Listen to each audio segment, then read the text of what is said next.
Psychic Matters with Ann Theato, the top-ranked spirituality podcast. Hello, everyone, and welcome to Psychic Matters. I'm your host, Ann Theato, and today we are diving deep into the fascinating world of forensic astrology and psychic investigation. I am very, very excited to be speaking with my guest today, John Bazley, a highly skilled intuitive detective, forensic astrologer, and dowser who has worked on high-profile criminal cases around the world. Specializing in missing persons and homicide, particularly cold cases, John has collaborated with law enforcement agencies, detectives, and world-renowned figures like Tony Stockwell and Scott Russell Hill, providing crucial insights that have helped solve some of the most complex mysteries. John's expertise spans several areas, including forensic astrology, psychic detection, spirit art, remote viewing, and dowsing. And he uses these tools to uncover hidden truths and bring justice to those in need. He's also contributed his skills to the legendary Oak Island Project, a long-running TV series about the search for hidden treasure, where he worked alongside Rick and Marty Lagina. But today we're here to talk about forensic astrology and its incredible power in criminal investigations, missing persons cases, and beyond. John Bazley, welcome to Psychic Matters.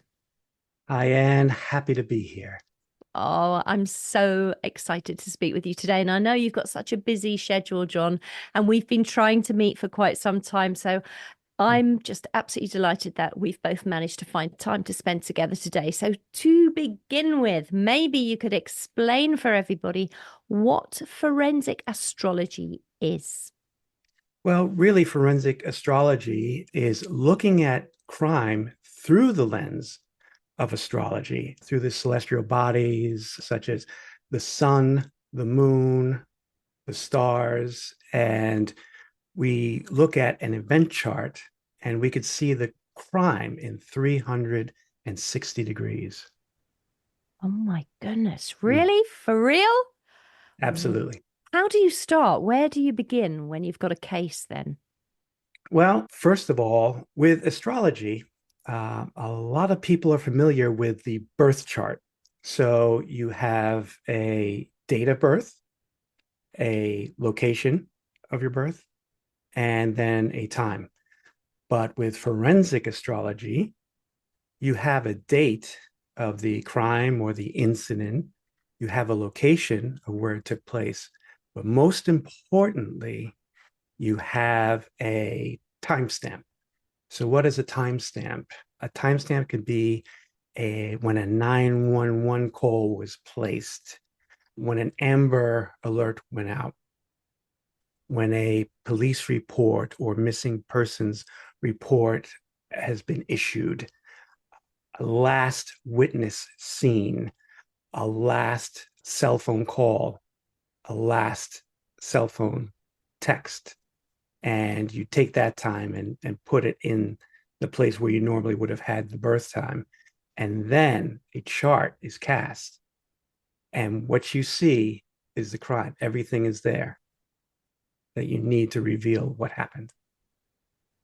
What if somebody doesn't have, or if you don't have access to their date of birth or the time they went missing or something, you haven't quite got all that information? Well, as far as a birth chart is concerned, if you don't have a birth time, there are astrologers who are experts in retrieving that time, rectification astrologers. And that is quite a task, I would say. You would have to ascertain their major life events or milestones, such as getting married, for instance, and then they work backwards to arrive at a time. It may not be the exact time, but it'll be close to it, close enough. Wow, it fascinates me, the whole thing. So I know before we started our interview, you spoke about the importance of the history of forensic astrology. Maybe you could give us a potted history of this. So I want to go all the way back to the beginning and back in prehistoric times. Really? That far back? That far back. Whoa, yes. Okay. Early humans were tracking celestial cycles using the sun, the moon, and the stars, and they were marking seasons, migrations, and agricultural patterns. And how they did that is primitive humans would carve the phases of the moon into reindeer bones, mammoth tusks, or sometimes they would paint these on the walls of caves. Bones were even found in graves, rib bones with 28 notches and 29 notches. And that's pretty significant evidence. Now, those cave paintings, along with stone markers, and we really don't know what those stone markers were emphasizing. It could have been days, it could have been rituals or so on, but they accounted for 29 and a half days or approximately a month. And they were using these celestial bodies for survival, tracking seasons, and migration patterns. It's fascinating. How do you know all this stuff? Have you gone and studied this? Where did you study all this? Well, I had a professor in my radiology program in college, and he said that to know where you are, you have to know where you came from. And I believe that's true with astrology as well. Wow. So Yeah. let's use that as a little segue into just going back a little bit into your life. You mentioned there that you had a radiology professor. So therefore you were a radiologist. So from radiology, how did you become intuitive? Is that something that's always been with you since a child, and then you've moved into astrology and forensics? What's your sort of life story? Well, as far as radiology is concerned, I was what's known as a radiologic technologist, an X-ray tech. I take the pictures that the radiologist Right. would review. Now, as far as my history with psychic phenomena, I would say that started in 2006. Although maybe even further back as a child, I would see the 1111 awakening sign. I would see 1111 on clocks everywhere, Yes. every day. And, we didn't have the power of the internet back then. So I didn't know. But in 2006, I was woken up early in the morning, like 3 o'clock in the morning. And my grandmother was standing at the end of the bed. And I'm looking at her just like I'm looking at you. And she had a pink nightgown on. And in her later years, that's what she wore all the time. So it was actually very comforting to see her like that. Now, I'm staring at her and she said, "Hello, dear. I just want to let you know that I'm with your grandfather and I'm all right." And I said, "Okay." And she said, "Oh, well, all right. I'm going to go now." I said, "Okay." And she said, "I love you." I said, "I love you too." And it felt like I woke up again. But this time it was morning. And the room, when she appeared, was lighter and more heaven-like. It was still the room, but the atmosphere was different. When I woke up the second time, the room was a slight bit heavier and normal lighting. And I said, "Oh, wow, cool. Yeah, yeah. I saw my grandmother again. Great dream." Called my mother up, told her what I told you, and long pause. And she said, "John, today is the anniversary of your grandmother's passing." And it took me back a little bit. Now, I really made nothing of it at that time. But later on, I was watching a show called Medium with Patricia Arquette. It was based on the life of a very famous psychic medium, Alison Dubois, who did help out with criminal cases. And I looked her up on the internet, and she stated that she had a visit, a dream visitation from her grandfather, and almost the exact same conversation took place. And she said, "That's how I found out I was a psychic medium." And I said to myself, well, if that's how she found out that she was a psychic medium, am I a psychic medium? And that led to me looking up things on the internet. reading books. And I think I read 60 books that year. And then getting into psychic development circles and workshops and so on.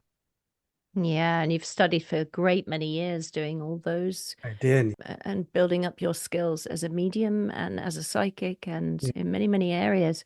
Gosh, that's amazing. So you're now working on these criminal cases using this forensic astrology. So do you work on your own or do you work in a team of people? It's a little bit of both. I do have a psychic detection group that I'm currently working with now, and there's about 6 or 8 people. Some people come and go, and so on like that. I've worked on with other psychic detection groups as well, but then sometimes on my own, I'll wake up in the morning and I have 2 astrology groups on Facebook that I look at. Death in Astrology and The Darkest Astrology. They're run by a very talented forensic astrologer by the name of Pythia Serpentis. Now, that's her pen name. That's not her real name. Such a great name. I love that Right? name. Yeah, It's so good. and she is an amazing, amazing forensic astrologer. She uses what's called Uranian astrology. And I don't understand too much about it, but she actually looks at the birth chart and can derive what happened to a person later on in life. But I'll take a look at a chart that someone's posted and they'll say, oh, this happened to my family member. Here's their birth chart, or they'll give the place of the event, or if it was a murder or an abduction. And then they'll say, can you help? And that I'd like to say that those 3 words I almost put above, I love you. Can you help? When you are asked that, you're invited into the case. And the energy is just different. I mean, listen to my words. If I said, oh, that looks like an interesting case, I'd like to work on it. I'm going to look at the chart and I'm going to see what it's all about, as opposed to, can you help? My uncle was murdered. The police don't have any clues. You see how the energy is different just in my words alone? Yeah, very different.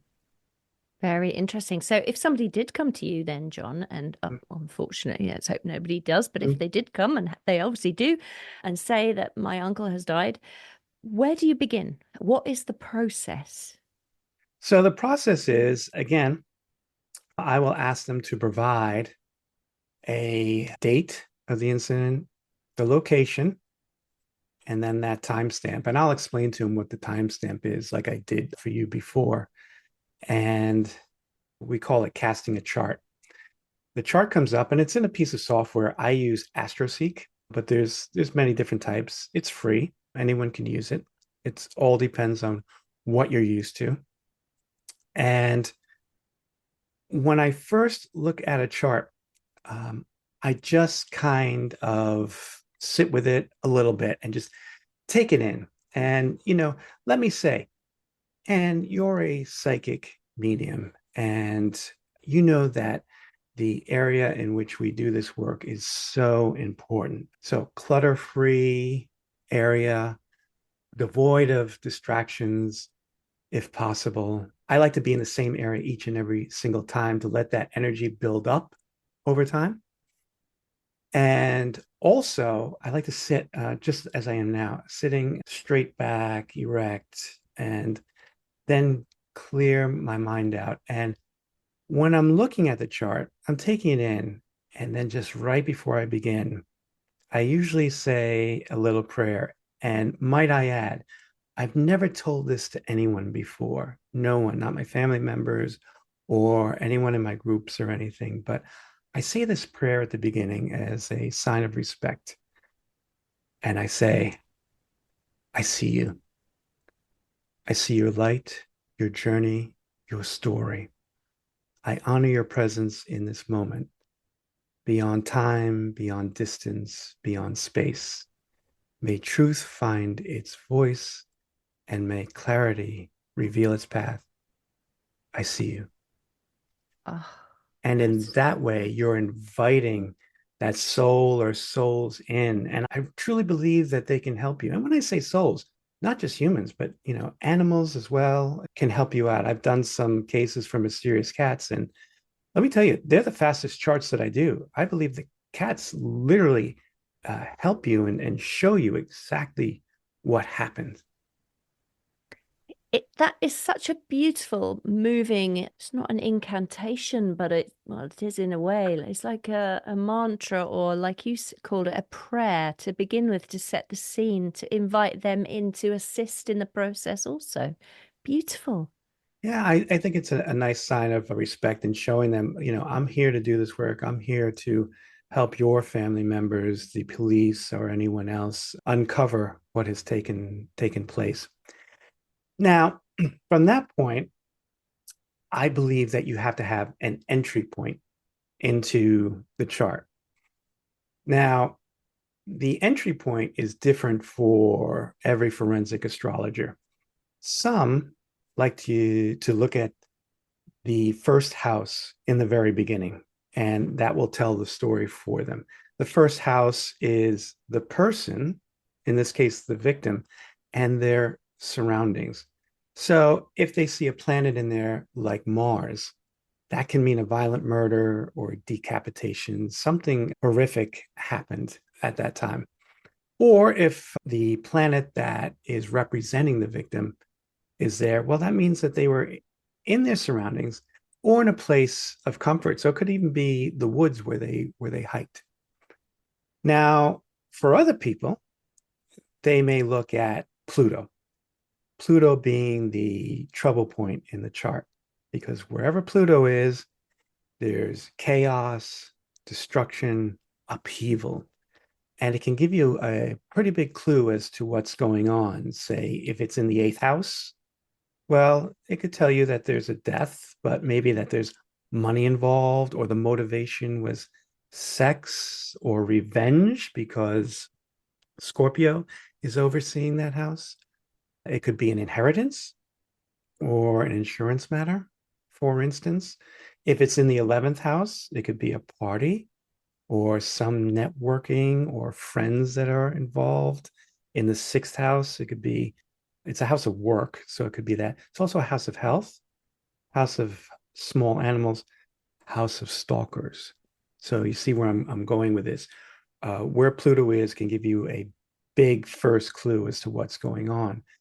What I like to do is I look at the chart and I look at the bad actors. You know, is there Chiron in Aries, which would describe a head blow, maybe some blunt force trauma, a slap to the face. And if it's a medical mystery, it could be a hemorrhage or an aneurysm. Another bad actor is Uranus in Taurus, which is a fast suffocation, or it could be fast food, which you might laugh, but these criminals, they commit an act, and because they're exerting so much energy, they just want to eat. So oftentimes I'll tell the police or the family members, have them review the security cameras in the area of fast food restaurants, which can be very helpful and has been helpful. It could also be a loud scream as well. So that can take place in the chart. That's fascinating, isn't it? Imagine you get really hungry after you commit a murder. I think if I go out to commit a murder, then I'm going to pack my sandwiches in a Tupperware box so I can't be seen on on local cameras. Going back to the astrology, it trips off your tongue because you know all about astrology. But for me, I don't. I just know astrology as the astrological Pisces, Aries, this and that. Mm. But you speak about the first house, the sixth house, the 11th house. What are these houses? Can you explain what they are for those people like me who may be listening that are not quite sure what that is? Absolutely. So these houses, which were called departments beforehand, they were invented a long time ago, around the time of the ancient Greeks and the Egyptians as well. Gosh, And they're that old. No, not just from the local newspaper. They're that old. Sorry oh, for my absolutely. ignorance. Well, you had a group called, if we can go back, called the Sumerians, and they systematically observed and recorded the stars and celestial movements, and they documented their positions, but also correlated them with earthly events. So that's kind of almost the first time we're seeing that relationship there. But then they also identified constellations that would later become the zodiac. From there, the Babylonians, and this is 1800 to 500 BC, they refined astrology, developing the zodiac, those animals, and dividing the sky into 12 equal parts. And that's where we start seeing almost like the houses. We now have 12 equal parts in the sky. Then you had the Egyptians later on that they developed a solar calendar of 365 days, which is very important to the timing of things. And then you had the Greeks come in 400 BC to 200 BC, and they brought a mathematical precision to astrology, planetary calculations, degrees, and aspects, which I'll get in later on. But they also refined the zodiac, which was already dividing the sky into 12 equal parts, and they added 30 degrees onto each of those parts. So 12 equal parts, 30 degrees, 360 degrees. And now you're seeing how we have that perspective of a crime. And they also came up with what's known as the rulership system. Now, a sign can govern each house, and each sign has a ruling planet associated to it. So I'm going to take Aquarius as, for instance, and its ruling planet is Uranus. Now, how I like to explain it to people is you're on the street, something bad is about to happen to you, somebody's going to rob you, and you see a police officer coming your way. And you know they're a police officer because they have the uniform and their traditional accoutrements on them, and one of them being the badge. And the badge is way out ahead of the police officer. Now, police officers will say that the uniform does 90% of the work, but if you look at the badge, which is akin to the ruling planet, that is the essence of a police officer. It lets you know what precinct they belong to or area, their identification through badge number, and it's also their license to carry a gun. Same thing with a ruling planet. And to give you an example of that, I did a chart once for a person that was murdered quite horrifically. And Uranus was in Aries. And I never came across that before. And I said, what is that? And I had to take that essence of Aquarius, the ruling planet, which was Uranus, and I'm saying, what does Uranus represent? It's to interrupt, to cut across. And it's in Aries. And what is Aries? Aries represents the head because it's the ram, right? Every sign governs a part of the body. So I said, oh, to cut across the head. It's a decapitation. Oh my goodness. Yeah, so you kind of see how that rulership works. But also the Greeks, they came up with the four elements as well. They incorporated them into the astrology: air, fire, water, earth. And those have huge meanings in them. So if something's in an air sign, it's up high, by an airport or a highway, a cliff, a tree. If it's in a fire sign, it's by a wall or someplace that radiates heat, like an incinerator or a radiator inside a house. If it's in a ground sign, it's at ground level or below. And if it's in a water sign, it's low and wet, like a basement or near a bathroom sink or a cistern, a well, maybe an old mine shaft. A quarry is a big one from there. And so on, like that. John, you explain it so beautifully and so clearly. I felt a Hmm. bit thick a bit earlier on, a bit stupid. How did I get to this grand old age without knowing this stuff? But you explain it so beautifully. So thank you very much. You were talking about, which before I asked you to go into the explanation of Sure. that, we were speaking about your process. So you said you sat down in front of your software, AstroSeek, and you look at the chart. So what chart? Then talk us through your process, if you don't mind going back on yourself. Sure. So I erect the chart, and everybody's just about seeing a birth chart. But again, we're looking at it from a criminal point of view. And what I do is I try and find the victim first. And whatever sign is governing that first house or the ascendant, the ruling planet, that's going to be your victim. So, for instance, we'll use Aquarius again. If Aquarius is in the first house, then Uranus is going to be your victim. And then the second thing I like to do is I like to go across the chart to the seventh house. And that house is a house of relationships, but also your open enemy. This is someone out in the open that you know of. So let's say that the seventh house is governed by, we'll say, Scorpio. By day, it'd be Mars. By night, it would be Pluto. And you would look for that sign of the chart. If it's in the first house, or if it's conjuncting right next to the planet that represents the victim, then the victim knows this person. They saw them. They can identify them as well. They knew each other. So those are two of the first things I do. I also like to look at right near the first house is a degree, and every chart has one. And I look to see if it's between 5 degrees and 25 degrees, and that validates the chart. Anything 5 degrees or before, and this is how I was taught, is too soon in the chart. Anything 25 degrees is after is too late in the chart.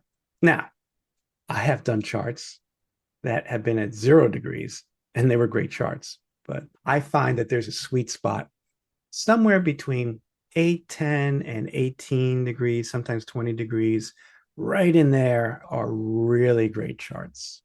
And that's how I start off going. And then again, I look for those bad actors that I mentioned before. Also, if it's a missing person or if it's someone that we believe is dead, then I look for Saturn, which is the body and the bones. And where Saturn's at, whatever sign, whatever house it's in, can give you clues as to where it's at. So if it's in the ninth house, it could be outdoors, or because it's a house of long journeys, they could have been abducted and taken far away, maybe across a foreign border. So if a person went missing from California, maybe Mexico. If it was in the fourth house, it would be in the home.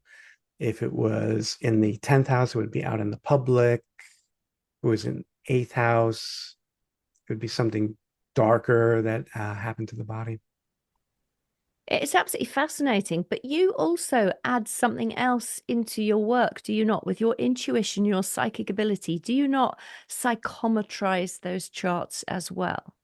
Absolutely. I think any astrologer, whether they're doing birth charts or forensic astrology, psychometrizes the chart. They feel into it. And I have friends, famous forensic astrologers, one of them in particular, and she'll say, "Oh, I don't have intuition." But when we're working on a case, she'll say, "Oh, I feel this planet in this sign is this." And every time you say, "I feel," that's intuition. Wouldn't you agree? Yeah, I do agree. Mhm. Definitely. But that must inform so much of your work as well. You can look at the chart, you can sort of line up all the things, and you can use your knowledge and your conscious mind. But then you have this wonderful extra where you use your subconscious mind to help you uncover further information. I think it's incredible. I think you're correct in that. And I have a different perspective because I'm a psychic medium. So I can tune into that chart a little bit better. And plus, I was trained in psychic detection.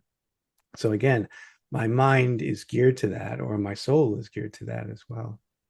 And say a little bit more about psychic detection and how you might involve that within forensic astrology. So with forensic astrology, we'll say I'm working with one of my psychic detection groups, and we're brought a case. We're given the background of it, not too much. Murder took place on this date. Here's a picture of the person. And from there, we'll say, oh, okay, are they alive or passed on? And we'll use psychic detection with that, with picture reading on that, with looking at the victim. And then I'll usually step away and I'll let the other psychics come up with their impressions and so on. But then I'll try and validate their psychic impressions with the forensic event chart. And that's how this all started, was just to validate that information. But from there, I went to validating their information, to finding the facts in the case. And then all of a sudden, all these other things came bubbling up. And that's one of the strengths of forensic astrology, is that you uncover so many details in a case. What about dowsing? You said that you sometimes use dowsing. How does that work? Dowsing, sometimes during a case, I'll use it for a direction. If I'm at a crime scene, which I've been, I'll ask the dowsing rods, point to the body, show me where the body is at. And they'll give me a direction, or even just in mapping. I'll have a map in front of me and a pointer. I'll have the map graphed out in boxes, and I'll point to each box and say, show me the body. And I'll just keep that in mind. Or sometimes I place the picture of the victim above the map, and I'll point until the rods react. And then I draw smaller boxes, dividing it up in quarters, and then go to each of those 4 boxes and down and down and down until I'm into a very small area. You always start out large and then work your way smaller. It's brilliant, isn't it? It's just so brilliant. What about remote viewing as well? How does that enhance the work of a forensic astrologist? Well, I would say that I use remote viewing to tune into possibly where someone is at, their remains, or where a crime took place. And I'll just close my eyes. The image will form, and I might see a mountain. I might be in the woods. I really don't know where it's at, but sometimes I'll go up high and get an aerial view of the area. If I still don't know where I'm at, I'll look for landmarks, a billboard, a gas station, some kind of highway, a bridge. If I still can't see anything, I'll ask to be shown what it looks like at night. Oh, do I see a lighthouse somewhere? And that can give me clues as to where it's at. Also, I may just draw the scene and say, oh, here's where it's at, and show it to the police, law enforcement, and say, does this place look familiar? And drawing is a particularly good skill of yours, is it not? Yes, it is. See, yes, I know this. You do beautiful graphic design and beautiful graphic art as well as illustration and things. What about then using spirit art with this? Is that something that you combine? Yes, I do. I've done it. I've drawn cars, which have been very successful. I've drawn perpetrators. Just to give you, for instance, in one of my mentorships with Tony Stockwell, he took us on a meditation, which was a journey back to look at Jack the Ripper. And he took us back to that time, gave us the atmosphere, that world in which the streets are wet and cobblestoned and are gaslit. And he took us to inside the room of his last victim, whose name escapes me right now. And at the very end, he said, "Now turn and look at the Ripper." And I saw him and I drew him right then and there. And the funny thing about it is, if I have a picture of someone in my mind, like we'll say my father, I couldn't draw him from my mind onto a pad. But when I see something clairvoyantly, I can draw it without any problems whatsoever onto the pad. So I drew this person that looked like the Ripper, and I made no big deal of it, but we broke out into the different rooms, and I had three other people in the room, and someone said, "Wouldn't it be great if we could just take all the descriptions that we have of the Ripper and put it into a database and it spits out maybe a suspect?" And I said, "Well, I drew it. Do you want to see it?" So I showed it to them. They said, "You know what? You want to look at the Ripper suspects and see if they match anyone." Well, it did. And I mean, quite accurately as well. So that was Frederick Deeming. So this person had killed his wife and children, put them under the floorboards of his home, jumped on a ship bound for Australia, continued killing out there. And the Australian police were quick to come upon him. They arrested him, tried him for murder or murders, sentenced him to be hanged. Just before he was hanged, they said, "Any last words?" And he said, "Yes, I did some of the Ripper killings, but I didn't do all of the Ripper killings." So that made me feel that there was more than one Ripper suspect. Amazing. Mm-hmm. Just so amazing. And talking of that beautiful experience where Tony talked you through this experience, what about evidential mediumship and talking to spirit communicators, either of the victim or of the perpetrator? Do you use your mediumship in this work? It's funny, like I said, clairvoyantly, I get things most often. That's probably my strongest. My next strongest would probably be clear sentience, that clear feeling. Oftentimes, the soul of the victim will come in and it will let me experience what they went through. Not always so often with the crime, but just what they were dealing with on a day-to-day experience that they were having. One soul let me know how depressed he was and how sad he was. Yet I knew that he woke up each day. They fought that and they went on to go about their job, have a successful business, putting a smile on their face. They were a kind person. They were the favorite uncle, and so on, like that. So that gave me great insight into the victim and maybe why this crime had occurred. Maybe he was just a little too kind and too giving and too taking in of people. You see. I just love this conversation. I could talk to you all day, all day. Anyway, we've still got time with you. So let me ask you some more things. Let me think. I know what I was going to ask. Do you work, John, directly with families or do you work with the police? How do you get cases presented to you? Well, it's rare that I work with law enforcement. It's mostly families. Families come to you. What happens is that, okay, something's happened to their family member. And the police come in and they do their work. And it goes on and on. But most of the time, in these cases, the police have run the gamut of everything. They've gone, followed all the clues, and still nothing has appeared as far as a perpetrator, suspect, or what happened to the victim. And then later on, a couple of years go by and they'll seek out a psychic or medium, and they'll ask for assistance, see if there's any clues and so on like that. And most often they'll get one or two clues, but not much. But where the police work has ended, where the psychic and mediums have ended their work, that's where my work begins, is there.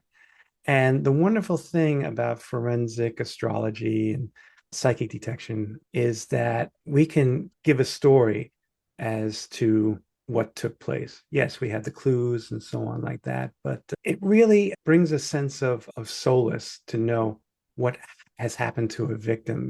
You can't end the grieving. The grieving is always going to be there. It can change over time, but it's more of a living side by side with it.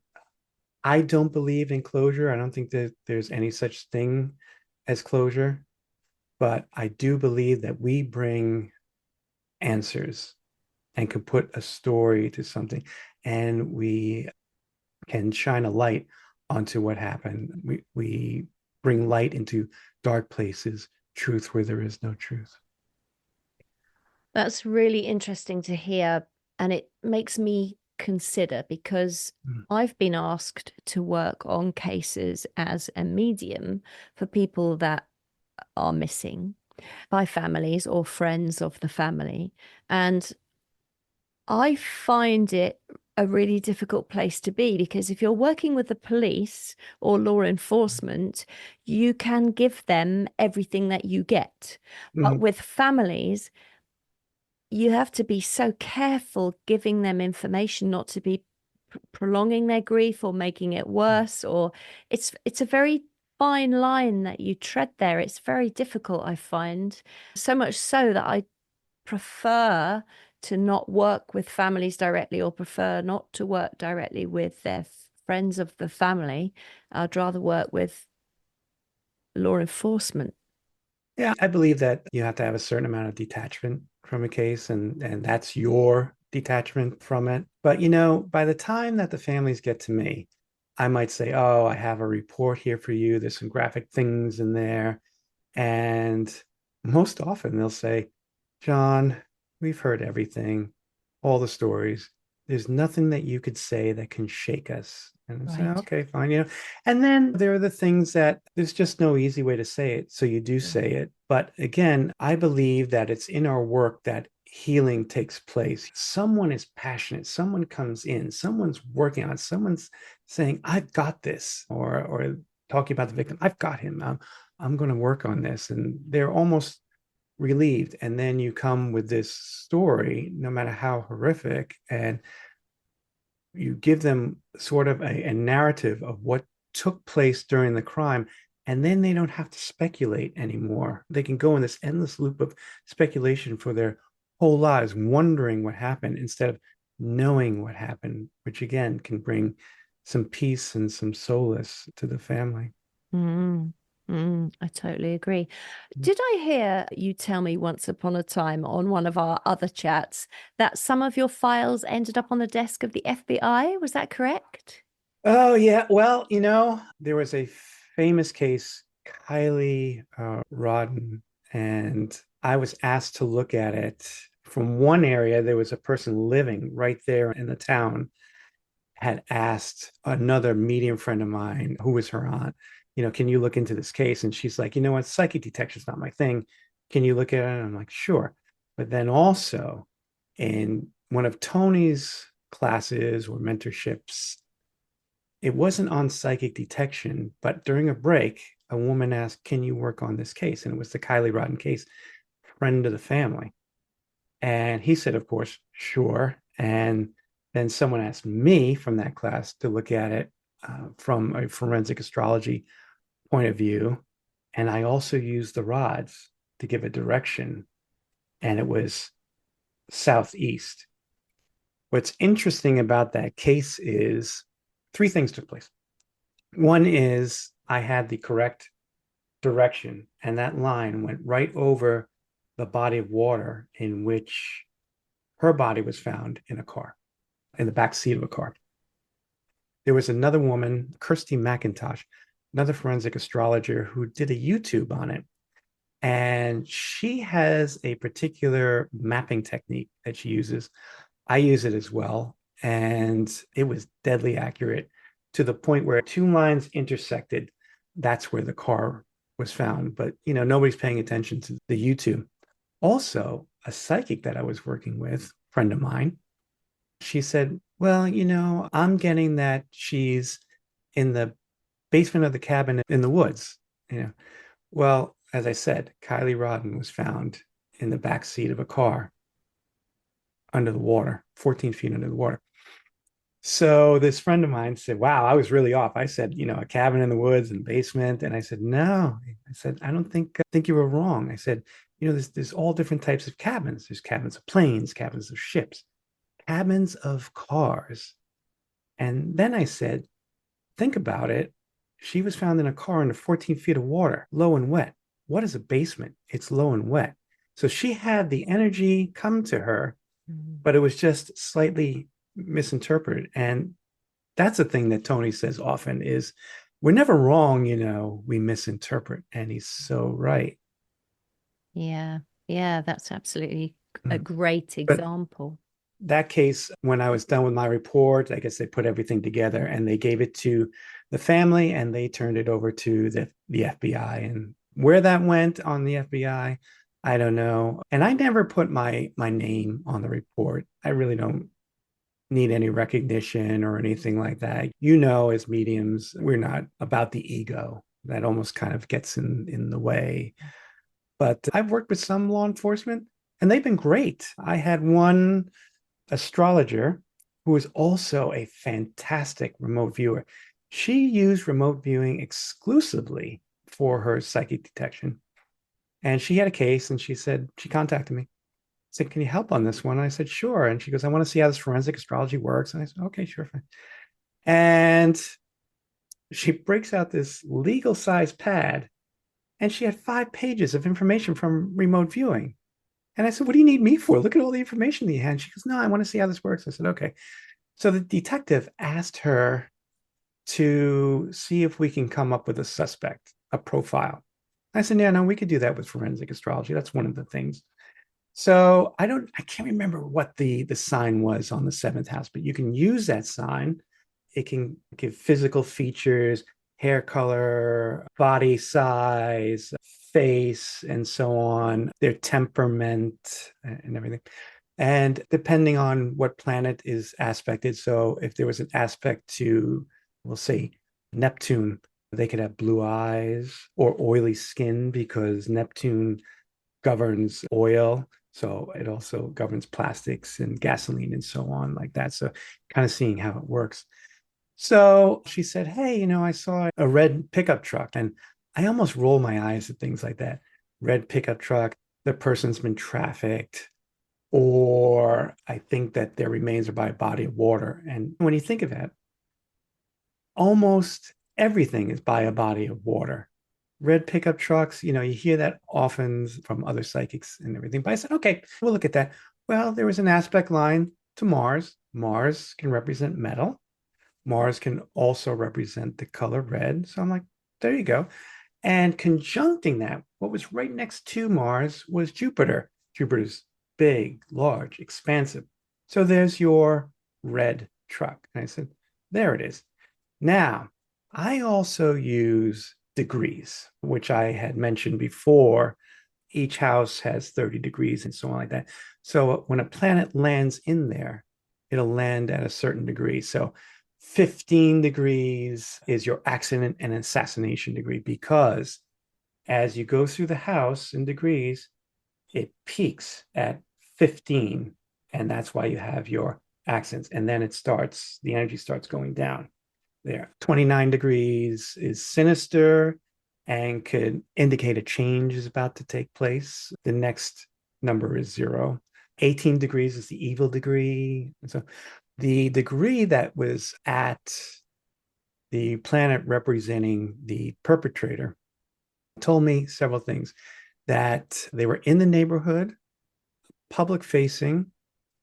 They were also public facing in the neighborhood. There were 4 things Military was another one, and local government.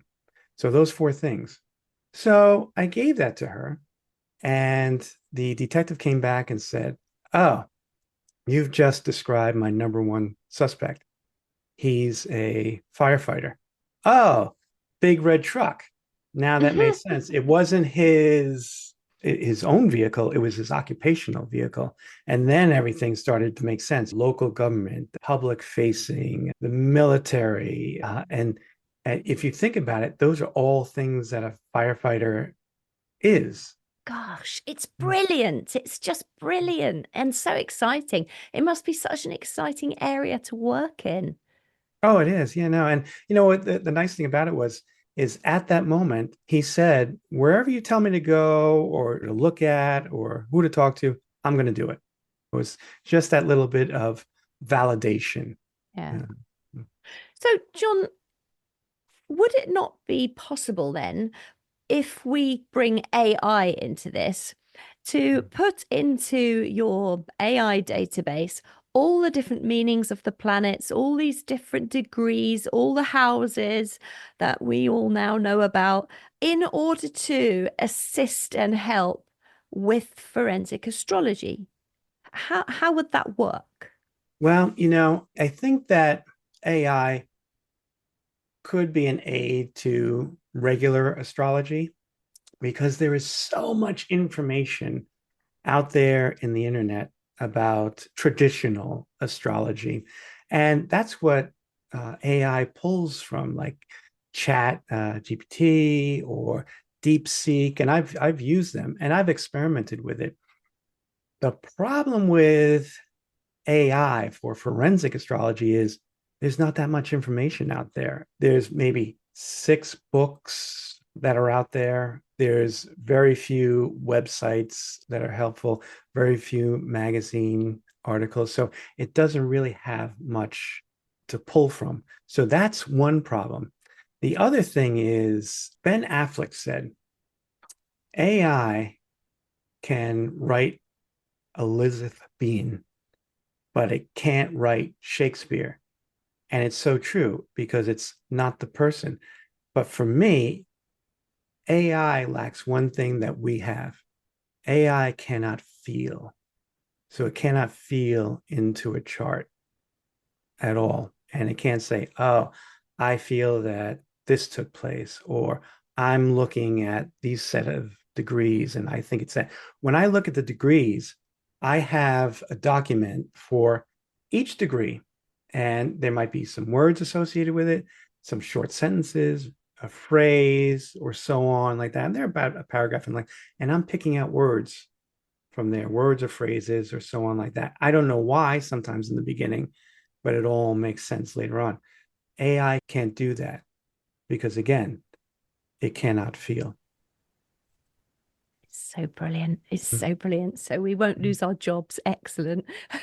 Oh, yeah, no, I don't think it's going to be doing our jobs anytime soon. I think just like pilots, we're not going to have planes that are guiding themselves. You have to have that ability to have human intervention. And like I said, I've experimented with AI, and there's a lot of stuff that it gets wrong as well. And you have to know those things that it's getting wrong. People that are just beginning, astrologers or forensic astrologers, can look at that AI and they'll say, okay, I'm going to put that in my report, but you really have to know what's wrong and what's right. But I wouldn't use AI in the forensic astrology. I know on another conversation that we've had before this one that you spoke about how solar returns play a role in forensic astrology, but I can't remember what solar returns are. So you might have to remind me of that and people listening, and then speak a little about that if you would. Sure. So I believe that the future of forensic astrology lies in certain things. One of them would be expanding on the degrees, which I told you about. One of the degrees is 7 and 19. We just had one phrase, it was pushed off a cliff. But now we know that they're also associated with just general falls and also pulled away, as in drownings. So I think expanding on the description of those degrees is one of the things. Another one is locality or astrocartography, where you use maps. So if I had the birth chart data of a abductor and they've taken someone, where might they go? Well, they're going to go someplace where they're comfortable. We can load that birth chart data into an astrocartography piece of software, and it'll show you where the planets line up as far as the world is concerned. And we'll see the lines on where they feel most comfortable. So it might be maybe a family cabin is there. Maybe it's a place that they occupied or worked before. And if you give the law enforcement states in that line, towns and counties in that line, and just send out the information, be on the lookout for this person, maybe something could come up. So I'm experimenting with that. But with solar returns, I worked on a case. You may be aware of it. It was out in the UK, the Charles Knight case, Charlie Knight. We originally thought that he was a missing hiker. So I looked at the chart from a missing person's point of view. 2 years later, it turns out that it was something much more sinister. His body was found with his torso cut in half. And it looked like they faked the suicide. So I looked at it from that area. Did he commit suicide? I didn't think so. It was something that I felt into. But then I brought in a woman by the name of Valerie Evans. She's written a book called Forensic Astrology 101, which is a great first book for people.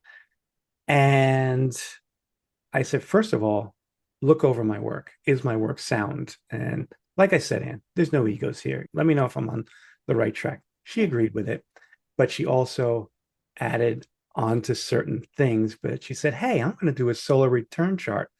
And I'd heard of it, but I was like, excuse me, what? I said, we can use this forensically? And she says, sure.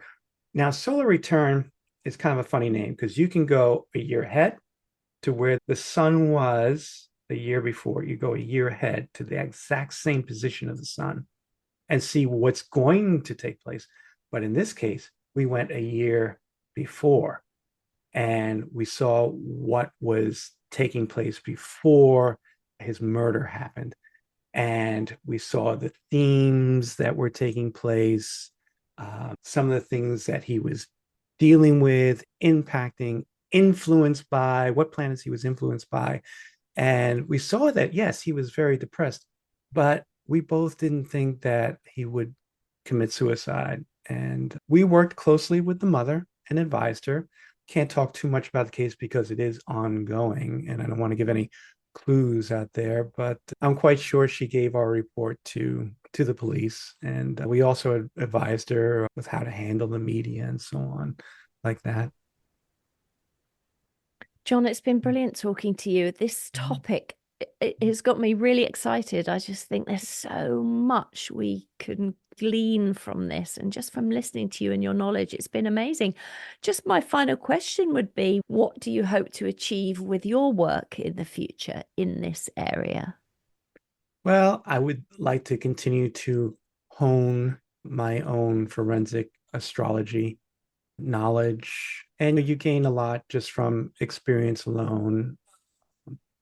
I would also like to continue on with adding on to the degrees, but also exploring other areas of astrology and not just Western astrology. I'll look at any type of astrology, Vedic or so on, to get information. Medical astrology is also quite helpful. So I think you're on a continual path of learning, and that's what I'm doing now. So I think that's the future for me, but keeping an open mind on other areas of astrology and incorporating into the forensic astrology. And coming up, astrology is really patterns. That's how it all began with prehistoric man and Sumerians and so on. They looked up at the sky and they saw patterns. And I can see patterns in the chart. That's what humans do very well. And coming up with, well, what does this pattern mean? For instance, decapitations. I saw patterns with Mars and Saturn as being a decapitation. And didn't really always exist. Chiron, the wounded healer, in Taurus. Taurus governs the neck and the shoulders and the upper chest. Chiron can show injuries. So there's another decapitation. So expanding out the definition via patterns. Gosh, it's just fascinates me. John Bazley, thank you so much. If people want to get in touch with you, they've been inspired by this episode, or perhaps they'd like you to work with them on some of their projects, how might they do that? Well, I think the best way is to reach me on my website, theperceptiveinvestigator.com. They can send a message or an email to me. Perfect. And I'll put your web address into the show notes for this episode. John, I just want to say thank you so much for sharing so beautifully and clearly the work that you're doing. It's been a fascinating conversation, and thank you so much for joining us today.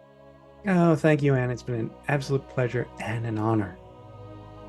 You have been watching the Psychic Matters podcast with Anne Theato, the only podcast to push forward the boundaries of human consciousness to redefine the significance of living. Subscribe now so you don't miss future episodes.